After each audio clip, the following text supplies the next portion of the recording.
Hello, Mayor Steve Clark here with another COVID-19 update for the Sunshine City.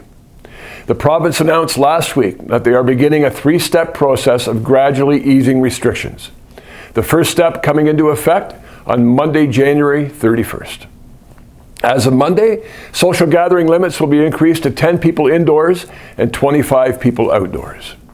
Select indoor public settings will also be able to operate at 50% capacity, including restaurants, retailers, and recreational amenities.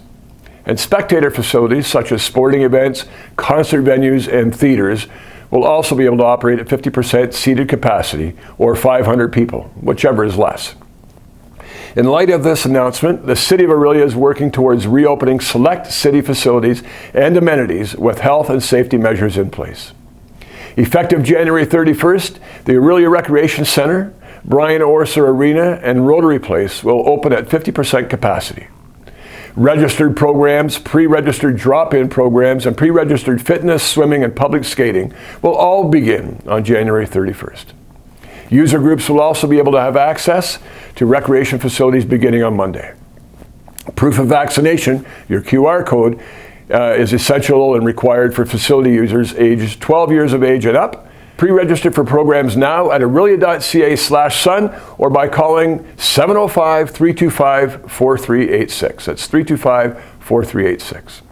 The Orillia Opera House will also be able to reopen on the week of January 31st at 50% capacity. See information on box office hours, tickets, and rentals at orilliaoperahouse.ca. The Orillia City Centre remains open by appointment only at this time.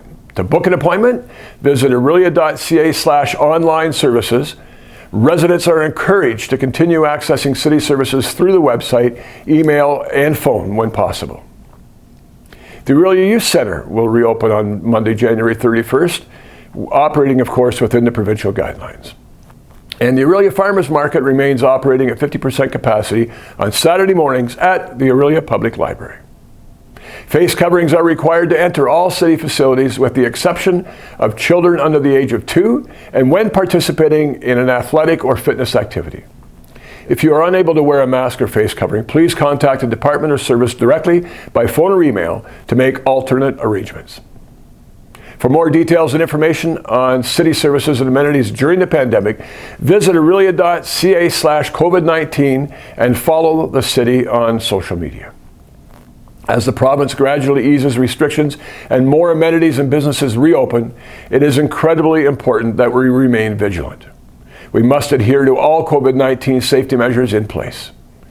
Key public health indicators are starting to show some signs of improvement, but Omicron remains highly transmissible in our community and continues to put pressure on our hospital and pressure on our healthcare providers. It's up to all of us to keep each other safe and minimize the spread. If you are eligible and haven't received your COVID-19 vaccine or booster shot yet, I implore you to do so as soon as possible. This booster dose is essential for providing added protection against the Omicron variant. COVID-19 vaccination appointments in Orillia are available through the provincial booking system. Book through ontario.ca/bookvaccine or call the Provincial Vaccine Contact Centre at 1-833-943-3900. It's 833-943-3900. Vaccines are also available at participating pharmacies, the Ontario GoVax bus, and some primary care healthcare providers. A walk-in clinic schedule is also available on the Health Unit's website. And I would like to thank our community for their ongoing efforts in keeping Orillia safe during this very long and very challenging pandemic. Please know how much your efforts are needed and also how much your efforts are appreciated. The gradual reopening is a very encouraging sign, but to continue on this path, we must stay the course and keep following all public health measures. The winter months can be a difficult time for many, especially with the cold temperatures we've been experiencing. So make sure you check in on people via phone, email, or video chat. I've said it before and I'll say it now. We will and are getting through this. Stay vigilant, stay safe, and help keep our community healthy. Talk soon.